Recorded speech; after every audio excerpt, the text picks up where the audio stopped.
अच्छी सोच और अमल करोगे, तारा काम आओगा, जीवन सुखी रहेगा।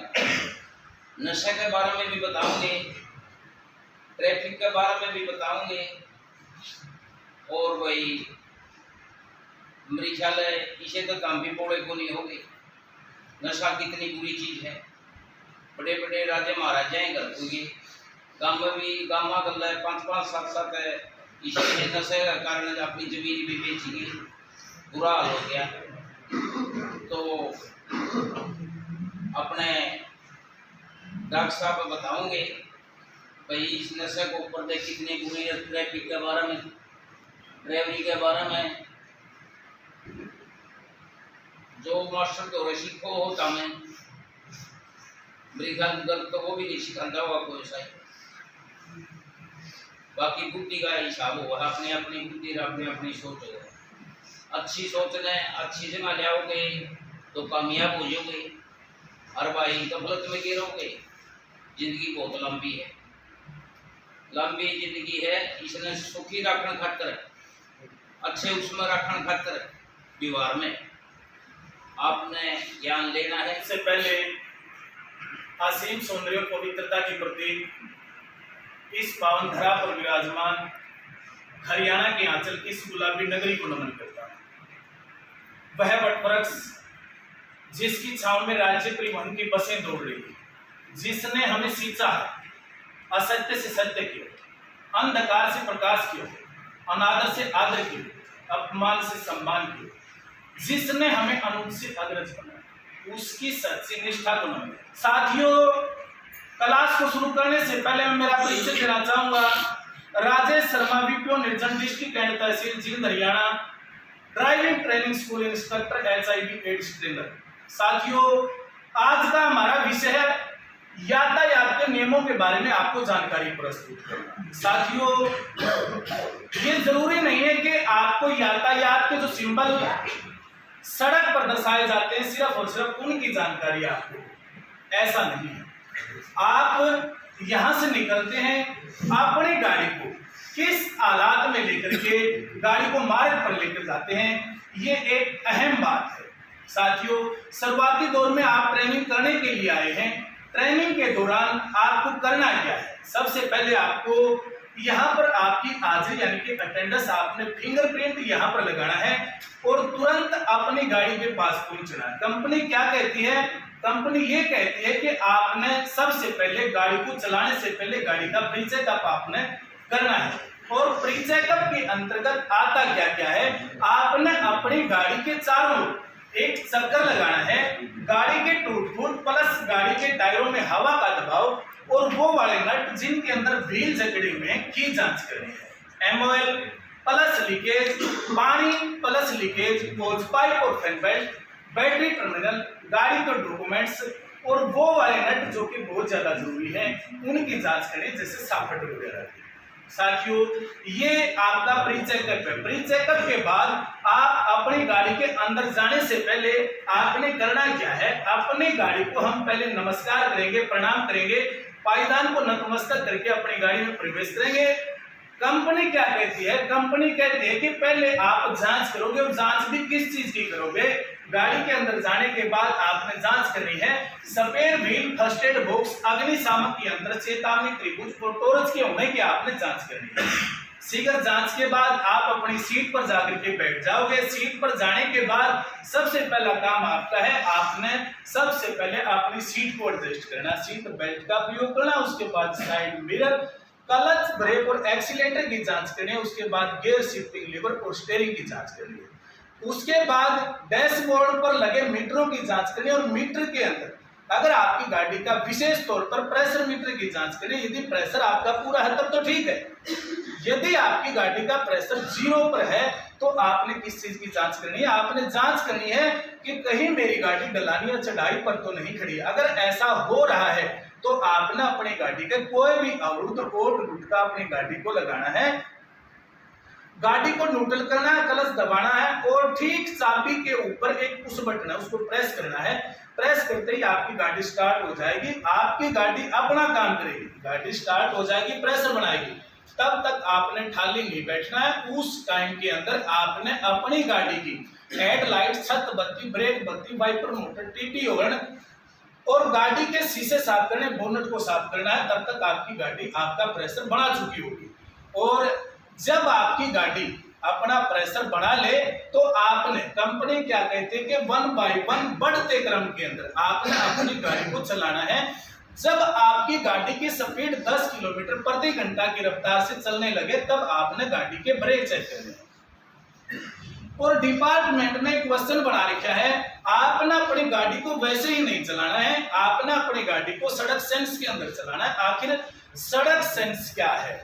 सड़क पर चलती हुई ट्रैफिक, उसकी बदलती हुई हालत को मद्देनजर रखते हुए वह सड़क पर लगे सभी ट्रैफिक नियम, आदेशात्मक, चेतावनी व सूचनात्मक का पालन करते हुए अपने जान व सवारियों से भरे हुए वाहन को किसी निर्धारित स्थान यानी कि गंतव्य स्थान, एक स्थान से दूसरे स्थान तक सुरक्षित पहुंचाना ही सड़क सेंस कहलाती है। तो साथियों, आपने सड़क सेंस में ही अपनी गाड़ी को मार्ग पर लेकर जाना है। साथियों, बाकी की बात तो आपको सारी समझ में आ गई होंगी, लेकिन इसके अंदर 3 शब्द और आए हैं, आदेशात्मक, चेतावनी और सूचनात्मक। आखिर ये क्या है? मोटे से तौर पर इनकी हम बात करेंगे कि आदेशात्मक सिंबल राउंड शेप के अंदर गोलाकार वृत्ताकार सिंबल के अंदर यातायात का कोई भी नियम चस्पा दिया जाए वो आपको आदेश है। अगर आप इनकी उल्लंघना करोगे तो आपको जुर्माना होगा, यानी कि आपका चालान कर दिया जाएगा। दूसरा आता आपका चेतावनी। ट्रायंगल के अंदर त्रिभुज के अंदर यातायात का कोई भी नियम इसके अंदर चस्पा दिया जाए, अगर आप इसकी उल्लंघना करोगे तो हादसा होगा। उदाहरण के तौर पर जैसे स्पीड ब्रेकर है, अगर आप इसको ऐसे ही गाड़ी को जंप करवाओगे तो हादसा होगा। और पहले बड़ा था जैसे स्पीड नियंत्रण के लिए 65-80 की स्पीड आपको दी जाती है, आप अपनी गाड़ी को ज्यादा यानी कि फास्ट लेके चल रहे हो तो यातायात ट्रैफिक पुलिस वाले आपका चालान काट देंगे। एक आता हमारा रेक्टेंगल के अंदर जिसकी 4 भुजाएं होती हैं, वो वर्गाकार भी हो सकता है, वो आयताकार भी हो सकता है और उसकी शेप यूं भी हो सकती है। अगर आप इसकी उल्लंघना करोगे तो समय की हानि और पैसे की बर्बादी होगी, कहीं कहीं माल का नुकसान भी हो सकता है। वो कैसे? अब मान लीजिए आपकी गाड़ी का डीजल बिल्कुल खत्म होने के कगार पर है और आपने ऐसे सिंबल को जिसके अंदर पेट्रोल पंप चस्पा हुआ है उसको अनदेखा कर दिया और आप अपनी गाड़ी को अपनी गति से उसको पार कर देते हैं। ऐसी स्थिति में आपकी गाड़ी 4 से 5 किलोमीटर जाने के बाद वो बंद हो जाती है, यानी आपकी गाड़ी हवा ले जाती है। तो ऐसी पोजीशन में आपने वहां से साधन भी जुटाना पड़ेगा और ऑटो भी करके आनी पड़ेगी, तो समय की हानि और पैसे की बर्बादी होगी और कहीं ना कहीं जान माल का नुकसान। उदाहरण के तौर पर मान ली कुछ गुंडे बदमाश आपकी गाड़ी के पीछे लग रहे हैं और आपको मारना चाह रहे हैं, एक वर्दीधारी का सिंबल आपको थाना चौकी जहां कहीं भी होती है मिलता है, अगर आप उसको अनदेखा करते हैं तो पार करने के बाद वो तुरंत आपको गोली मार देंगे। अगर आप उसको अनदेखा नहीं करते हो तो तुरंत अपनी गाड़ी को थाना या चौकी में घुसा करके अपनी जान को बचा सकते हो। तो साथियों, इन सिंबलों का आपने विशेष तौर पर इनका ध्यान करना है। एक आता है तुम्हारा कि गाड़ी चलाने से पहले, एक अच्छे ड्राइवर को गाड़ी चलाने से पहले किन किन बातों का विशेष तौर पर ध्यान रखना जरूरी है। क्या मैं शारीरिक रूप से स्वस्थ हूँ? क्या मैं रात को अच्छे से सोया हूँ? क्या मैं पूर्ण रूप से मानसिक तनाव मुक्त हूँ? क्या जिस गाड़ी को मैं चलाने जा रहा हूँ उस गाड़ी का वैध लाइसेंस मेरे पास है? क्या जिस गाड़ी को मैं चलाने जा रहा हूँ उस गाड़ी का वैध रजिस्ट्रेशन प्रमाण पत्र, permit, fitness insurance, road tax और प्रदूषण प्रमाण पत्र मेरे पास है? क्या मेरी गाड़ी के अंदर भरा हुआ माल सुरक्षित है और वेस्ट मटेरियल अच्छे से ढका हुआ है? क्या मेरी गाड़ी के अंदर कोई भी ज्वलनशील या कोई विस्फोटक सामग्री तो नहीं भरी हुई? क्या मेरी गाड़ी के अंदर भरा हुआ माल या सवारी गाड़ी की बॉडी के बाहर निकली या फिर लटकी हुई तो नहीं है? क्या मैंने मेरी गाड़ी का प्री चेकअप अच्छे से कर लिया है? क्या मैंने मेरी गाड़ी के अंदर spare wheel, first aid box, अग्निशामक यंत्र, चेतावनी त्रिभुज और टोरच के होने की जांच कर लिए, क्या मेरी गाड़ी की नंबर प्लेट कानूनन तरीके से सही और दिखने लायक है। यदि ये बातें आप सब फॉलो करते हो तो आप गाड़ी चलाने के लायक हो। और साथियों, आप जब भी गाड़ी चलाते हो, गाड़ी चलाने के बाद आपने किन किन बातों को ध्यान में रखना है वो भी आपने थोड़ा सा माइंड में बिठा के रखनी है। आप गाड़ी चलाते वक्त शराब का प्रयोग ना करें, ना ही अपनी गाड़ी का गति सीमा नियंत्रण रखें। गाड़ी चलाते वक्त आप मोबाइल फोन या फिर ईयरफोन का इस्तेमाल ना करें। गाड़ी चलाते वक्त आप बीड़ी सिगरेट यानी कि धूम्रपान का उपयोग ना करें। चलते गाड़ी के अंदर छोटे बच्चे को फ्रंट यानी कि आगे वाली सीट पर बैठा करके ट्रैवलिंग ना करें। गाड़ी चलाते वक्त आप म्यूजिक सिस्टम के साथ बार बार छेड़खानी ना करें। तो साथियों, इन बातों को आपने गाड़ी चलाते वक्त विशेष तौर पर इनका ध्यान रखना है। साथियों, हमारे बीच में डॉक्टर साहब आए हुए हैं और उनको किसी काम के लिए बाहर जाना है। तो साथियों, मैं चाहता हूं कि पहले हम डॉक्टर साहब से थोड़ा सा आपको वाकिफ करवा दें और फिर आपको जानकारी देंगे कि डॉक्टर साहब को जाना है। साथियों, मतलब कि आपने परिश्रम करना है। ये जरूरी है कि कुछ बच्चे परिश्रम नहीं करते, परिश्रम जरूरी है। बिना परिश्रम करे कुछ भी नहीं है। श्री कृष्ण जी ने स्पष्ट कहा है कि बस कर्म तुम्हारा कल होगा। अगर कर्म सच्चाई है तो कर्म कहाँ निष्फल होगा।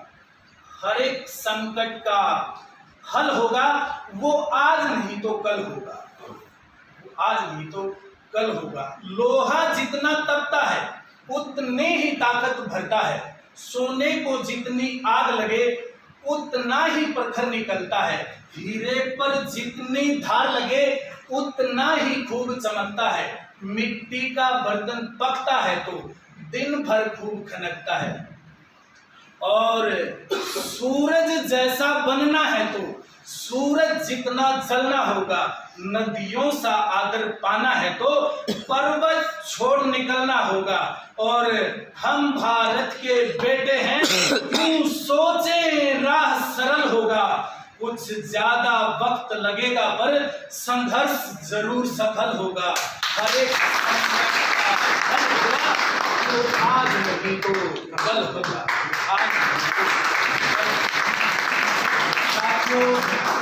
आपने परिश्रम करना है, परिश्रम आपका जरूर सफल होगा। भगवान से प्रार्थना करते हैं कि आप अपने संघर्ष में कामयाब जरूर हों। इन शर्तों के साथ मैं डॉक्टर साहब जी को यहाँ आमंत्रित करना चाहता हूँ कि वो आएं और अपने विचार प्रकट करें। डॉक्टर साहब जी के लिए